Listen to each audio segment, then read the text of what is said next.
நான் முதல்வன் திட்டம் அப்படிங்கிறது 2022ஆம் ஆண்டு மாண்புமிகு முதல்வர் அவர்களுடைய பிறந்த நாள் அன்று ஆரம்பிக்கப்பட்ட ஒரு திட்டம். இந்த திட்டத்தில அதாவது ஒன்றிய அரசு பணிகள்ல அதிக அளவுல தமிழ்நாட்டு மாணவர்கள் வந்து இடம்பெறணும் அப்படிங்கிற கருத்தில கொண்டு போட்டித் தேர்வுகளுக்குன்னு தனி பிரிவு ஏற்படுத்தப்பட்டது.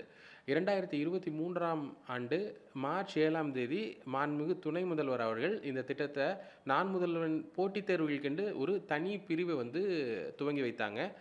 அதன் பிறகு இதில வந்து ஸ்காலர்ஷிப் அதாவது ஒரு நான் முதல்வன்ல பிரிலிமினரி எக்ஸாம் எழுதக்கூடிய சிவில் சர்வீஸ் க்கு தயாராகக்கூடிய பிரிலிமினரி எக்ஸாம் எழுதக்கூடிய மாணவர்கள் வருடத்திற்கு 1000 மாணவர்கள ஒரு மதிப்பீட்டு தேர்வின் மூலம் தேர்ந்தெடுத்து அவங்களுக்கு அந்த 1000 மாணவர்களுக்கும் 10 மாதத்திற்கு ஒவ்வொரு மாதமும் ரூ. 7,500 ஊக்கத்தொகை வழங்கப்படுது. இதில இ எ எ வந்து பிரிலிமினரி லெவல்லேருந்து மெயின்ஸ் கிளியர் பண்ணக்கூடிய மாணவர்களுக்கு வந்து ரூ. 25,000 வந்து ஊக்கத்தொகையா வழங்கப்படுது. அதுக்கப்புறம் வந்து இது ஊக்கத்தொகை மட்டும் இல்லாம ட்ரெய்னிங் அதாவது பயிற்சி, மென்டர்ஷிப்பு, டெஸ்ட், டிஸ்கஷன் இது எல்லாமே தயாராகக்கூடிய மாணவர்களுக்கு வழங்கப்பட்டு வருது. படிக்கிறதுக்காக நான் முதல்வன் திட்டத்தின் கீழ படிச்சிருக்கேன். அதாவது அதாவது 2023ஆம் ஆண்டு மார்ச் மாதம் திட்டம் துவங்கப்பட்டது. இதனுடைய ஸ்காலர்ஷிப் ஸ்கீம் வந்து அந்த ஆண்டு ஜூன் மாசத்திலிருந்து இம்ப்ளிமெண்ட் செய்யப்பட்டுச்சு. முதல்ல வந்து மெயின்ஸ்க்கான ஸ்காலர்ஷிப் தான் வழங்கப்பட்டது. அந்த மெயின்ஸ்க்கான ஸ்காலர்ஷிப் வழங்கப்பட்ட ஆண்டுல பார்த்தீங்கன்னா, கிட்டத்தட்ட 37 மாணவர்கள் வந்து நான் முதல்வன் திட்டத்தில பயனாளிகள் வந்து இறுதித் தேர்வுல வந்து தேர்ச்சி பெற்ற மாணவர்களா இருந்தாங்க. அது அதனுடைய முதல் வருடம். இப்போ இந்த வருடம் தான் preliminary main scholarship and training வந்து முழுமையா செயல்படுத்தக்கூடிய முதல் ஆண்டா வந்து கடந்த ஆண்டு இருந்திருக்குது. இதில 1000 மாணவர்களுக்கு வந்து பிரிலிமினரி ஸ்காலர்ஷிப் வழங்கப்பட்டுச்சு. அதுக்கப்புறம் மெயின்ஸுக்காக வந்து அதிலேருந்து பாஸ் ஆன மாணவர்கள் 559 மாணவர்களுக்கு வந்து மெயின் ஸ்காலர்ஷிப் ரூ. 25,000 வழங்கப்பட்டுச்சு. அவங்களுக்கு அதோட கூடிய பயிற்சியும் வழங்கப்பட்டுச்சு. அதுக்கப்புறம் வந்து இன்டர்வியூ அந்த 559 பேர்ல 134 மாணவர்கள் வந்து இன்டர்வியூ போனாங்க. அந்த 134 மாணவர்கள்ல 50 மாணவர்கள் வந்து இறுதியா வந்து தேர்ச்சி பெற்றிருக்கிறாங்க. மொத்தமா தமிழ்நாட்டுல 57 மாணவர்கள் தேர்ச்சி பெற்றிருக்கிறாங்க.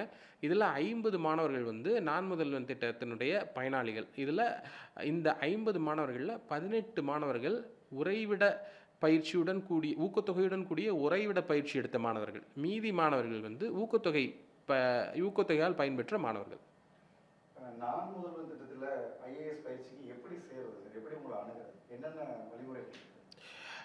ஒவ்வொரு ஆண்டும் ஜூலை மாதத்தில வந்து இதற்கான தேர்வு வந்து நடைபெறும். அந்த தேர்வு வந்து தமிழ்நாட்டினுடைய அனைத்து மாவட்டங்களிலும் நடைபெறும். இந்த தேர்வு வந்து யுபிஎஸ்சி மாதிரி அதாவது யுபிஎஸ்சி அளவுக்கு டஃப் இல்லாம, ஆனா அதே சிமிலர் லைன்ஸ்ல அந்த சிலபஸ ஒட்டுன ஒரு தேர்வா இருக்கும். அதுக்கான நோட்டிஃபிகேஷன் வந்து வெளியிடப்பட்டு, அது பரவலா வந்து விளம்பரப்படுத்தப்பட்டு அந்த தேர்வுகள் நடைபெறும். அந்த தேர்வு எழுதுற மாணவர்கள்ல ஒரு 1000 மாணவர்கள் வந்து இந்த ஊக்கத்தொகைக்காக செலக்ட் பண்ணப்படுவார்கள். அது இல்லாம இந்த மாணவர்களுக்கு வந்து வாய்ப்பு வழங்கப்படும். அவங்களுக்கு ஊக்கத்தொகை மட்டும் வேணுமா? இல்ல பயிற்சியும் சேர்ந்து வேணுமா? அப்படின்னு கேட்போம். பயிற்சியும் சேர்ந்து வேணும்னு கேட்குற மாணவர்களுக்கு 225 மாணவர்களுக்கு சென்னை ராஜா அண்ணாமலைபுரத்தில உள்ள அகில இந்திய குடிமைப்பணி தேர்வு மையத்தில முழுநேர பயிற்சி நடக்கும். அது இல்லாம ஒரு 100 மாணவர்களுக்கு பகுதி நேர பயிற்சி கேட்குற மாணவர்களுக்கு பகுதி நேர பயிற்சி. கோயம்புத்தூர்ல பாரதியார் யூனிவர்சிட்டியில ஒரு 100 மாணவர்களுக்கு பயிற்சி.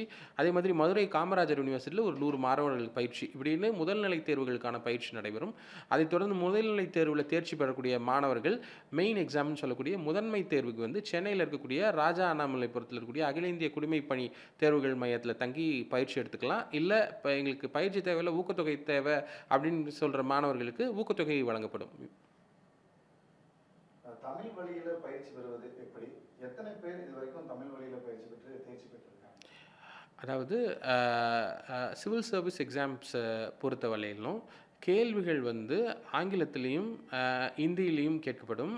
அதில வந்து மெயின் எக்ஸாம்ல வாய்ப்பு எப்படி இருக்கு அப்படின்னா, தமிழ் மொழியில நம்ம விடையளிக்கலாம். அதாவது நீங்க உங்களுடைய டிஸ்கிரிப்டிவ் ஆன்ஸர தமிழ்லயே நீங்க வந்து எழுதலாம் அப்படிங்கிற வாய்ப்பு வழங்கப்பட்டிருக்கு. அதாவது மீடியம் ஆஃப் ரைட்டிங் எக்ஸாம வந்து ஷெட்யூல்டு லாங்குவேஜஸ் பட்டியல் மொழிகள் அப்படின்னு சொல்லக்கூடிய 22 மொழிகள்ல எந்த மொழியை வேணா தேர்ந்தெடுக்கலாம். தமிழை தேர்ந்தெடுத்து எழுத முடியும். அப்போ நீங்க புக்ஸ் வந்து இங்கிலீஷ், தமிழ் 2லயுமே இருந்தா கூட அப்டேட்டட் மெட்டீரியல்ஸ் வந்து இங்கிலீஷ்ல நிறைய கிடைக்கும். தமிழ்ல எனக்கு என்னுடைய ரைட்டிங் ஸ்கில்ஸ் ஸ்கில்ஸ் வந்து தமிழில் தான் வந்து ஆங்கிலத்தை ஒப்பிடும் பொழுது தமிழில் வந்து எனக்கு வந்து என்னுடைய ஸ்கில்ஸ் வந்து அதிகமாக இருக்குது அப்படின்னு நினைக்கக்கூடிய மாணவர்கள் தமிழில் தேர்ந்தெடுத்து எழுதலாம். என்னுடைய எக்ஸ்பிரஷன் வந்து தமிழில் நல்லாயிருக்கும் அப்படின்னு நினைக்கிற மாணவர்கள் வந்து தமிழ் மொழியை மீடியம் ஆஃப் இன்ஸ்ட்ரக்ஷனாக தேர்ந்தெடுத்து எழுதலாம். ஆனால் ஆங்கிலம் கட்டாயம் தெரிந்திருக்க வேண்டிய அவசியம் இருக்குது. ஏன்னா கேள்விகள் வந்து நமக்கு ஆங்கிலத்தில் இருக்கும்.